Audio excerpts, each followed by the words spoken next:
Pola perbintangan itu menurut teori fungsi bintang terbang itu berbeda-beda. Jadi dari 8 itu kita dapatkan 8 kali 3, 24 pola perbintangan. Ya. Bintang 5 adalah yang paling ditakuti karena merupakan bintang apes, bisa membawa keapesan, Sialan ya Pak ya. sial dalam bidang bisnis, bisa bangkrut, bisa ada kecelakaan, bahkan bisa bawa kematian, dan juga yang ditakuti bisa membawa pada gangguan kesehatan atau menimbulkan penyakit-penyakit yang sifatnya serius. Kalau pas bintang 7 itu ternyata pada periode 9 jatuhnya di dapur, wah ini harus hati-hati. Mesti dilihat lagi bagaimanakah saluran listriknya, bagaimana saluran pipa gas dan seterusnya, itu harus dicek ulang ya. Atau jika perlu dipindahkan dapurnya kalau memungkinkan.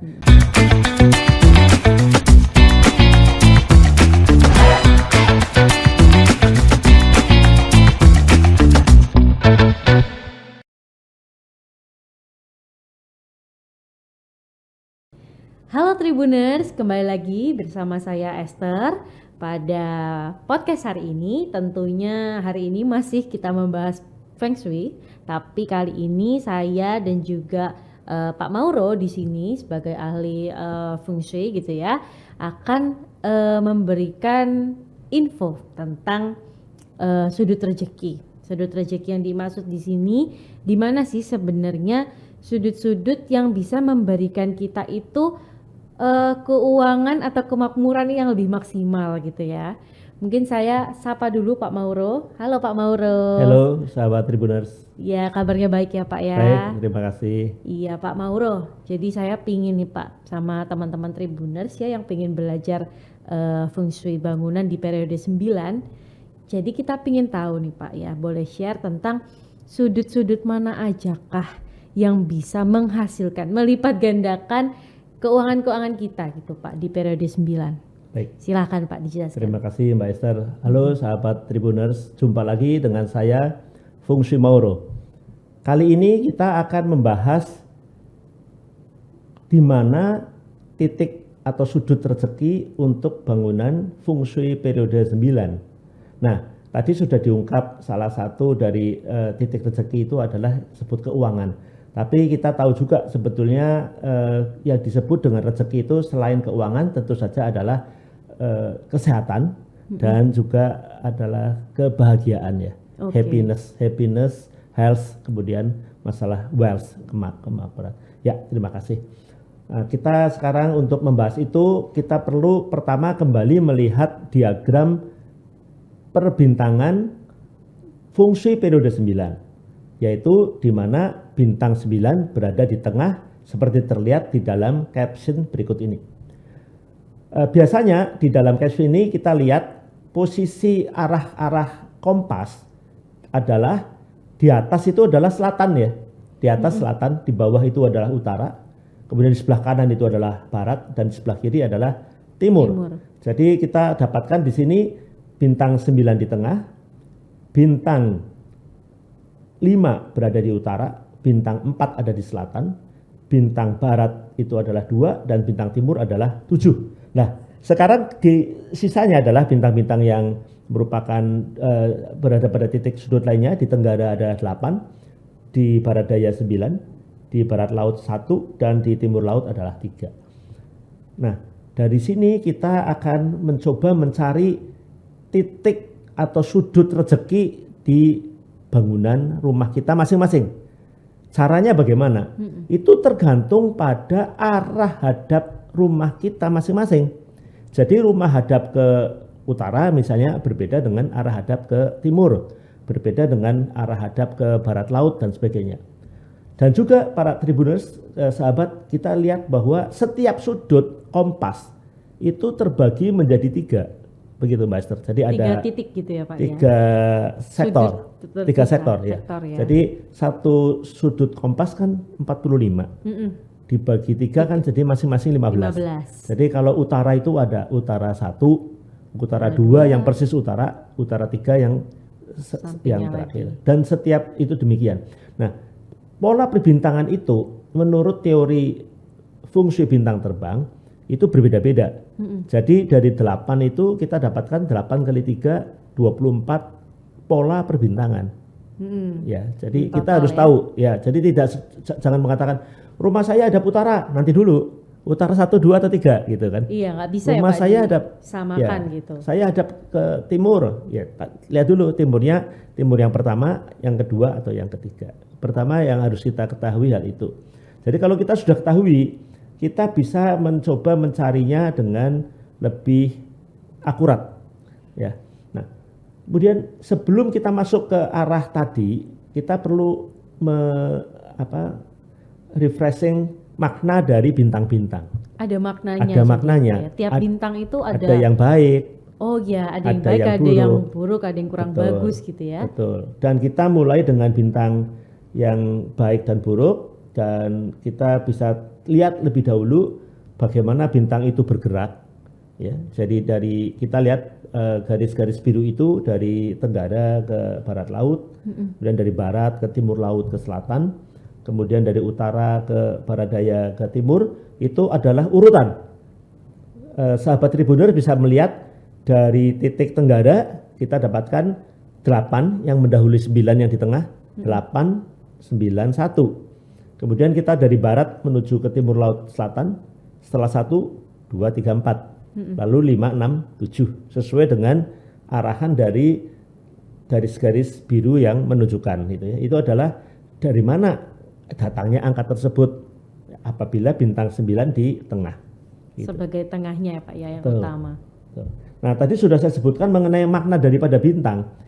Kita lihat bintang 3 dan 5 yang kita lihat pada gambar. Bintang 3, 5 itu adalah bintang yang ditakuti untuk periode 9. Bintang 5 adalah yang paling ditakuti karena merupakan bintang apes, bisa membawa keapesan, Kesialan ya Pak ya. sial dalam bidang bisnis, bisa bangkrut, bisa ada kecelakaan, bahkan bisa bawa kematian, dan juga yang ditakuti bisa membawa pada gangguan kesehatan atau menimbulkan penyakit-penyakit yang sifatnya serius. Jadi bintang 5 itu kita berusaha menghindarkan. Kemudian yang kedua yaitu bintang 3 yang pada periode 8 dari 2004 sampai 2023 merupakan bintang yang sifatnya bermanfaat. Kali ini menjadi bintang yang sifatnya konflik yang lebih besar ya. Konflik yang lebih besar dan bisa ada ketegangan-ketegangan di dalam karir dan bisnis Anda dan menimbulkan persoalan hukum. Ini bintang 3 yang agak kurang disukai karena hal-hal tadi kita tahu suatu usaha atau karir bisa gagal gara-gara ada konflik. Pertengkaran di dalam satu perusahaan dan atau antara orang-orang dalam perusahaan dengan orang-orang dari luar seperti pelanggan atau misalnya dengan supplier atau dengan pihak-pihak lain di mana ada kerjasama. Sehingga dengan demikian bintang 3 sangat kurang baik terutama dalam hubungannya dengan urusan keuangan. Apalagi ini ya Pak ya, di keluarga pun juga bisa terjadi konflik yang besar ya. Jadi konflik. Nah, umumnya kalau ada bintang 3 itu kita hindari, kalau dalam perusahaan atau dalam kantor itu kita hindari adanya bagian-bagian yang berkaitan dengan urusan-urusan kontrak atau hukum dan seterusnya. Saya kira itu yang perlu dicamkan gitu untuk bintang 3. Kemudian bintang yang buruk lainnya adalah bintang 7. Kita lihat bintang 7 itu adalah bintang yang merupakan bintang penyebab dari kekerasan. Dan pada periode 9 lebih buruk lagi, lebih ganas lagi sifatnya daripada waktu periode 8. Ya, jadi bisa terjadi satu kekerasan, kemudian juga bisa menimbulkan api. Ini juga bahaya sekali karena ini kita masuk periode 9 di mana bintang 9 unsurnya api, dan dengan demikian segala sesuatu yang berkaitan dengan unsur api itu lebih mengkhawatirkan. Maka bintang 7 dianggap bintang yang sangat buruk pada periode 9 ini, dan juga bisa terjadi kecurian, kekerasan yang bisa dialami, baik kekerasan di dalam keluarga ataupun kekerasan yang sifatnya eksternal ya dari luar. Berarti ini kalau misalnya di rumah gitu, misalnya tentang dapur itu pun juga itu ya Pak ya? Hati-hati sekali. Kalau pas bintang 7 itu ternyata pada periode 9 jatuhnya di dapur, wah ini harus hati-hati. Mesti dilihat lagi bagaimanakah saluran listriknya, bagaimana saluran pipa gas dan seterusnya itu harus dicek Perhatikan ulang ya. Atau jika perlu dipindahkan dapurnya kalau memungkinkan. Itu yang kita sebut dengan perubahan periode 8 ke 9. Jadi ada hal-hal yang perlu dibenahi agar kita aman, sentosa, selamat, terhindar dari berbagai kesulitan. Betul. Dan bintang 2, Mbak Esther, bintang 2 itu dulu juga ditakuti karena dia merupakan bintang penyakit ya. Tetapi pada periode 9, karena periode 9 itu di mana setelah periode 9 masuk periode 1 itu adalah merupakan keberuntungan yang berikutnya, maka bintang 2 ini juga masih menyangkut mendekati 9 mendekati 2 ya. Jadi 9 mendekati 1 mendekati 2. Jadi bintang 2 disebut bintang yang bermanfaat. Nah, bintang 2 ini sebetulnya merupakan kemakmuran yang akan datang ya. Jadi umpamanya saja kalau diantara pengguna feng shui itu mempunyai rencana melakukan investasi dan seterusnya yang diperkirakan baru akan mendapat keuntungan mungkin bukan di tahun ini, misalnya di tahun depan atau di 5 tahun lagi atau 10 tahun lagi, maka disinilah peranan daripada bintang 2 yang kita sebut sebagai kemakmuran yang akan datang. Selain itu tentu saja masih ada kekhawatiran untuk bintang 2 terutama bagi wanita hamil dan juga untuk wanita yang misalnya pasangannya mempunyai tugas atau pekerjaan yang mempunyai risiko tinggi ya, seperti misalnya di medan perang misalnya begitu ya, atau menjaga perbatasan atau sesuatu yang pekerjaan-pekerjaan teknik yang barangkali cukup bahaya. Saya kira ini kurang bagus untuk bintang 2. Jadi ini halangannya saja, tetapi pada dasarnya bintang 2 memberikan suatu keberuntungan yang cukup baik. Nah, itu adalah bintang-bintang yang kurang disukai di periode 9. Saya tanya nih Pak, sedikit ya. Ya. Kalau misalnya Pak, saya sebagai seorang pebisnis gitu ya. Nah, lebih baik saya mengejar bintang 2 yang untuk future atau yang present ya Pak? Bintang 2 memang merupakan keberuntungan yang sifatnya masih agak panjang. Jadi kalau sebagai orang pelaku bisnis, tentu saja melihat apakah bisnis yang dilakukan itu untuk masa sekarang. Nah, itu lebih baik bintang 9. Tergantung kestabilan juga berarti. Artinya targetnya untuk jangka jauh atau jangka menengah atau jangka sekarang. Kalau untuk jangka sekarang tentu saja lebih baik mengambil bintang 9 dan bintang 1. Tapi kalau masih jauh, ya kita gunakan bintang 2. Ya, terima kasih. Pertanyaannya sangat bermanfaat sekali untuk lebih meyakinkan kita makna dari bintang 2 tadi. Nah, kemudian kita bicarakan bintang yang bagus. Pertama adalah bintang 6. Bintang 6 merupakan bintang power, kekuasaan, karisma, status, naik pangkat dan sebagainya, serta merupakan bintang yang memberi rezeki untuk banyak keturunan atau banyak anak buah gitu ya. Jadi anak buahnya makin banyak, makin besar. Jadi ini merupakan sesuatu yang sifatnya power. Dan barangkali kalau kita hubungkan dengan tahun politik tahun ini pemilihan dan ya periode depan, periode tahun 2024 mulai Februari tanggal 5 itu sudah mulai bergerak ini. Jadi bintang 6 itu bisa diketahui ada di titik mana. Lalu bintang 4 adalah bintang asmara, juga merupakan bintang sosial dan bintang akademik. Nah, bintang 4 ini sangat bermanfaat bagi mereka yang misalnya satu susah mendapat pasangan, atau mungkin pasangan suami istri yang selama ini terlalu banyak friksi satu sama lain. Karena dia merupakan bintang asmara, maka ini bisa tidak saja bisa meredakan, tetapi menimbulkan suatu hubungan yang lebih intim, yang lebih erat, yang lebih mesra.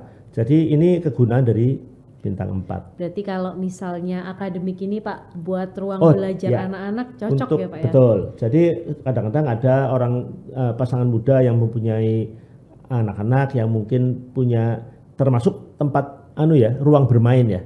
Ruang bermain untuk balita misalkan, dan juga biasanya kalau sudah dewasa dan sekolah, anak-anak di TK atau SD atau SMP perlu ada les begitu. Nah, ini termasuk tempat belajar, itu juga sangat baik untuk anak-anak. Boleh disesuaikan ya Pak ya, bintang 4 dengan kebutuhannya ke situ gitu ya. Betul. Di mana ada bintang 4, di situ kita bisa letakkan kegiatan tersebut. Dan bintang yang berkaitan dengan keuangan terutama adalah bintang 9. Ini yang ditunggu ya Pak. Ini yang ditunggu-tunggu.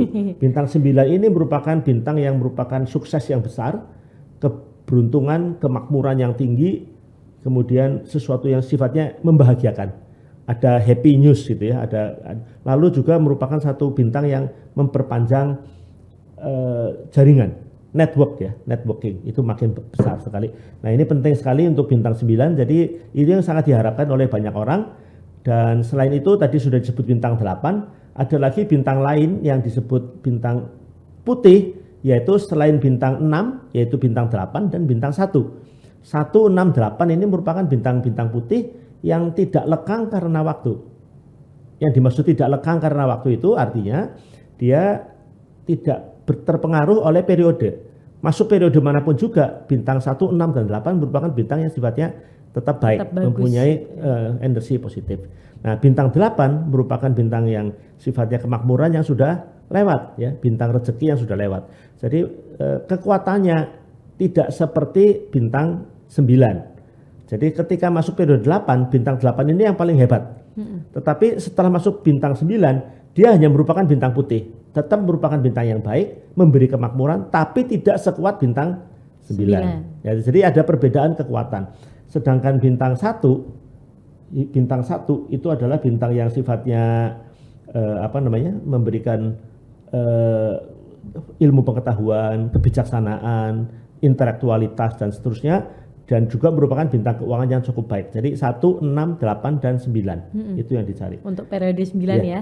Mari kita sekarang mencoba menjabarkan pertanyaan tadi, bagaimana mendatangkan menemukan sudut rezeki untuk periode 9. Tadi sudah kita katakan bahwa suatu pola perbintangan itu selalu kita letakkan selatan di atas. Jadi jangan lupa, bukan seperti yang biasanya kita lihat atasnya utara, bukan, atasnya selatan.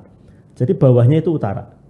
Dan sebelah kanan itu otomatis akan menjadi barat, sebelah kiri menjadi timur. Ini cara melihat kompasnya dibalik saja, yang atasnya itu. Kemudian kita bisa dapatkan base star atau bintang pokok dari periode 9 adalah seperti yang kita lihat di sini, di mana bintang 8 berada di tenggara, bintang 1 berada di barat laut, bintang 6 itu berada di barat daya. Itu adalah 1, 6, 8, 9, kita sudah tahu tempatnya. Kemudian bintang 4 itu berada di antara tenggara dan barat daya ya. Jadi itu adalah selatan, jadi kita sebut selatan. Kemudian bintang 3 yaitu bintang konflik itu berada di sudut sebelah kiri bawah. Itu adalah timur laut. Timur laut. Kemudian bintang 2 berada di barat, dan bintang yang sifatnya violence, kekerasan, itu ada di posisi timur. Ada di posisi timur. Nah, jadi ini adalah base star. Tetapi untuk menghitung flying star, kita bukan menghitung base starnya. Yang kita hitung itu adalah tergantung pada arah hadap rumah. Kalau misalnya kita lihat pada pola dasar ini, bintang 4 ada di selatan. Kalau rumah itu hadap selatan, maka 4 merupakan bintang bintang hadap. Itu namanya bintang hadap atau bintang air. Dan bintang air ini pengaruhnya terutama pada keuangan, ya, pada keuangan. Dan kita tadi sudah tahu bintang 4 itu adalah bintang asmara, itu. Sosial, akademik gitu ya. Dan kalau rumah itu hadap ke selatan, otomatis belakangnya itu sandarannya 5. Sandarannya 5, duduknya di 5. Jadi 5 merupakan bintang duduk. Nah, kalau kita sekarang terapkan untuk rumah hadap barat, ya, hadap barat. Kita lihat lagi pada pola dasar ini, barat itu ada bintang 2. Timur yaitu sandarannya itu bintang 7. Jadi ada 2 dan 7. Jadi akan kita lihat pada pola di sini, bintang 2 dan 7 kita letakkan dulu di tengah, di sebelah bintang 9. Jadi kita lihat bintang 9 diapit oleh bintang 2 dan bintang 7. Bintang 2 itu bintang air. Saya beri warna biru supaya mudah ingat, itu bintang air. Dan bintang 7 itu adalah bintang tanah. Saya beri warna coklat. Jadi ini adalah polanya 7 dan 2 di tengah untuk rumah hadap barat persis. Maksudnya 15 derajat dari 270 arah barat ke kiri dan ke kanan 7,5 itu adalah demikian. Dan setelah kita dapatkan bintang air itu adalah 2 di tengah, lalu kita gerakan lagi bintang itu, kita terbangkan bintang itu dengan arah seperti yang tadi sahabat Tribuners lihat, jadi mulai dari sebelah kiri atas yaitu dari tenggara, itu akan kita dapatkan 1, 2, 3, 4, 5, 6, 7, 8, 9. Itu sesuai dengan bintang garis-garis biru yang tadi saya uraikan di depan. Nah, lalu kita dapatkan pola dari bintang hadap atau bintang air itu seperti yang terlihat pada gambar. Dengan cara yang sama, kita juga terbangkan bintang duduk, yaitu bintang 7. Bintang 7 kita terbangkan mulai dari posisi tenggara sebelah kiri atas, yaitu adalah karena 7 itu adalah bintang yang ganjil, maka jalannya menurun. Jadi 7 di tengah, kita mulai dari 8, kemudian turun 8, 7, 6, 5, 4, 3, 2, 1, 9. Maka kita dapatkan sekarang sudah komplit pola dari perbintangan untuk rumah hadap barat sektor 2. Seperti yang terlihat pada gambar. Sahabat Tribuners, sekarang kita sudah mendapatkan pola yang komplit dan kita untuk mendudukan pada rumah tentunya lebih baik kita dudukan pada satu diagram pie, ya, diagram pie itu yang bulat, ya, seperti yang kita lihat di sebelah kanan itu adalah gambar pie chart, dan pada pie chart itu kita bisa dapatkan angka-angka yang sama dengan yang di sebelah kiri. Jadi di situ kita dapatkan bintang pie chart. Sebelum masuk ke situ mungkin boleh diinfo lagi Pak, ya, terkait warna ya. Tadi kan kalau warna coklat itu tanah, kalau warna biru itu air. Nah, sisanya ini Pak mungkin bisa diinfo ke teman-teman. Bukan, maksud saya bukan air dan tanah. Yang saya maksud itu bintang hadap dan bintang duduk. Oke. Bintang hadap dan duduk. Jadi yang saya beri warna biru itu maksudnya bintang air atau bintang hadap. Nah, bintang hadap tadi dikatakan berpengaruhnya pada berpengaruhnya pada keuangan. Sedangkan bintang duduk pengaruhnya pada kesehatan dan hubungan harmonis, keharmonisan. Ya. Jadi kalau yang warna merah kalau itu warna itu yang pada base star itu memang sifat daripada bintang-bintang dasar. Jadi bintang 1 sampai 9 mempunyai sifat dasar. Nah, kemudian yang 2 bintang yang menyertai bintang dasar kita sebut bintang hadap dan bintang duduk.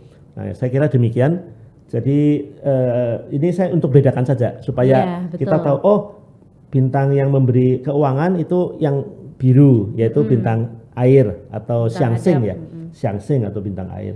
Saya kira begitu Mbak Esther. Dan setelah pola ini terjadi selesai, kita sekarang bisa mencari titik atau sudut rezeki atau sudut keuangan. Kita bisa lihat pada gambar berikutnya, yaitu untuk gambar pola perbintangan Flying Star hadap barat sektor 2 di periode 9. Nah, bintang itu yang rezeki yang paling tinggi itu bintang 9, nomor 1. Kemudian yang lainnya adalah bintang putih 1, 6, 8. Jadi sudut-sudut rezeki adalah pada di mana ada titik-titik bintang 1, 6, 8 dan 9. Nah, di manakah itu? Mari kita lihat. Pertama, Anda lihat 9 di timur. Kedua, Anda lihat bintang 1 di tenggara. Ketiga, Anda lihat bintang 6 di selatan. Dan keempat, Anda lihat bintang 8 di barat daya. Jadi bintang-bintang rezeki untuk rumah hadap barat sektor 2, yaitu pertama di timur, kedua di tenggara, ketiga di selatan, ketiga di barat daya. Jadi dari sini kita sudah bisa bayangkan bahwa apabila rumah itu menghadap ke barat, ya, ternyata kan biasanya kalau ada barat berarti tengahnya itu barat.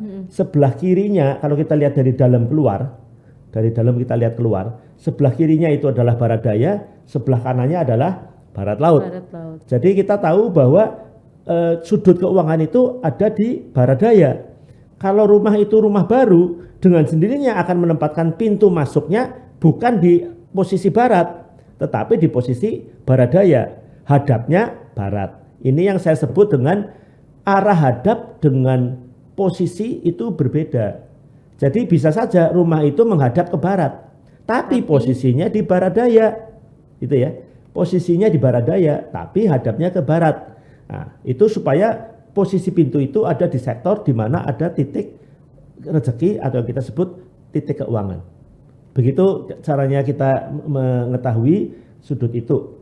Nah, bagaimana dengan bintang-bintang yang lainnya, yaitu bintang 9, 1, 6, dan 8, yaitu yang berada di sebelah kiri dari bintang dasar, kita namakan bintang duduk atau bintang gunung. Bintang duduk atau bintang gunung ini berpengaruh kepada kesehatan, kemudian juga kepada keharmonisan rumah tangga. Maka kita bisa dapatkan pada gambar berikutnya, yaitu kita dapatkan bintang 9 itu berada di timur juga, bintang 6 berada di barat laut, bintang 1 pada barat daya, dan bintang 8 pada tenggara.